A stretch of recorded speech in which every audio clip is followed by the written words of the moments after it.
Hi எல்லாரும் எப்படி இருக்கீங்க? அரபிக் ஸ்டைல் குனாஃபா மேக் பண்ணலாமா? இதுக்கு 1 cup maida, 1/2 cup cornflour, 1 tablespoon oil, 2 tablespoon butter, 1/2 cup sugar, 100 ml water, cheese தேவையான அளவு, 1 cup whipping cream, vanilla essence 1 tablespoon. First ஒரு பவுலில் மைதா அண்ட் கார்ன்ஃப்ளவர், தென் பார்த்திங்கன்னா 1 டீஸ்பூன் எண்ணெய் எடுத்ததையும் நல்லா மிக்ஸ் பண்ணிக்கோங்க. மிக்ஸ் பண்ணிவிட்டு தோசை மாவு கன்சிஸ்டன்சிக்கு நல்லா கரைச்சி எடுத்துக்கோங்க, தேவையான அளவு தண்ணி ஊற்றி. இந்த டைமில் நம்ம எதில் பேக் பண்ண போகிறோமோ அந்த ட்ரேயை பட்டர் போட்டு க்ரீஸ் பண்ணி எடுத்துக்கோங்க. நம்ம ரெடி பண்ணி எடுத்து வச்சுருக்கிற பேட்டரை ஒரு பைப்பிங் பேக் மாற்றிட்டு ஒரு தவாவில் இந்த மாதிரி சர்க்கிள் ஷேப்பில் போட்டு ஃப்ரை பண்ணி எடுத்துக்கோங்க.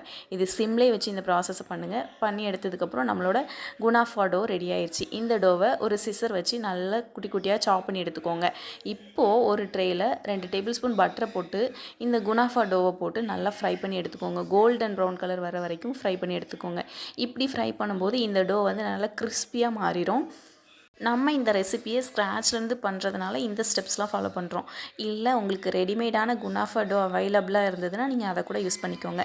இப்போது இது நல்லா கோல்டன் கலரில் வந்ததுக்கப்புறமா ஒரு பிளேட்டுக்கு மாற்றிக்கோங்க. மாற்றிட்டு அடுப்பில் இன்னொரு பாத்திரத்தை வச்சு 1 கப் பால், 1 டீஸ்பூன் கார்ன்ஃப்ளவர் ஆட் பண்ணிக்கோங்க.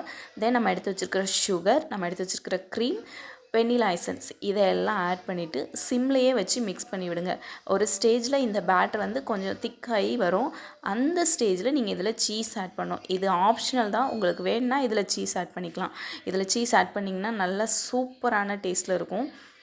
உங்களுக்கு சீஸோட ஃப்ளேவர் பிடிக்காது அப்படின்னா நீங்கள் இந்த டைமில் சீஸை ஸ்கிப் பண்ணிக்கலாம். ஸ்கிப் பண்ணிவிட்டு இந்த க்ரீம் மட்டும் யூஸ் பண்ணி கூட நீங்கள் குனாஃபா மேக் பண்ணலாம். அதுதான் க்ரீம் குனாஃபான்னு சொல்லுவாங்க. அதுவுமே டேஸ்ட்டு சூப்பராக இருக்கும். நான் இந்த டைமில் ஒரு 50 கிராம் சீஸ் க்யூப்ஸ் ஆட் பண்ணிவிட்டு ஒரு 2 மினிட்ஸ் மெல்ட் ஆனதுக்கப்புறம் நான் ஸ்டவ் ஆஃப் பண்ணிக்கிறேன்.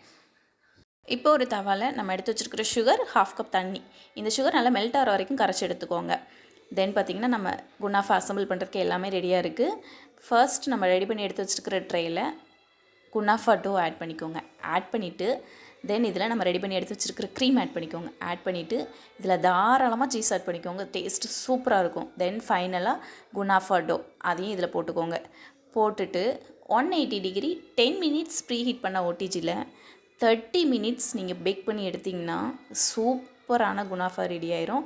அத்தன்டிக்காக பண்ணும்போது அந்த சுகர் சிரப்பில் 1 டீஸ்பூன் ரோஸ் வாட்டர் ஆட் பண்ணிக்கோங்க. நான் இன்றைக்கி எனக்கு அந்த ஃப்ளேவர் பிடிக்காதனால நான் ஆட் பண்ணல. டேஸ்ட்டு சூப்பராக இருக்கும் இந்த குனாஃபா. இப்போது நம்ம குனாஃபாவை பாருங்கள் எவ்வளோ சூப்பராக பேக் ஆகி கிடச்சிருக்கு. இதுக்கு மேலே நம்ம ரெடி பண்ணி எடுத்து வச்சுருக்கிற சுகர் சிரப் ஊற்றிக்கோங்க. ஊற்றிட்டு நட்ஸ் வச்சு கூட நீங்கள் டெக்கரேஷன் பண்ணிக்கலாம். நான் இன்றைக்கி ரோஸ் பெட்டல் வச்சு டெக்கரேஷன் பண்ணியிருக்கிறேன். நம்மளோட பீசஸ் பாருங்கள் எவ்வளோ சூப்பராக சீஸியாக வருது. மேலே நல்ல க்ரன்ச்சியாக, உள்ள ஜூஸியாக, சீஸியாக செம்மையாக இருந்தது. கண்டிப்பாக நீங்கள் ட்ரை பண்ணி பாருங்கள். தேங்க்யூ.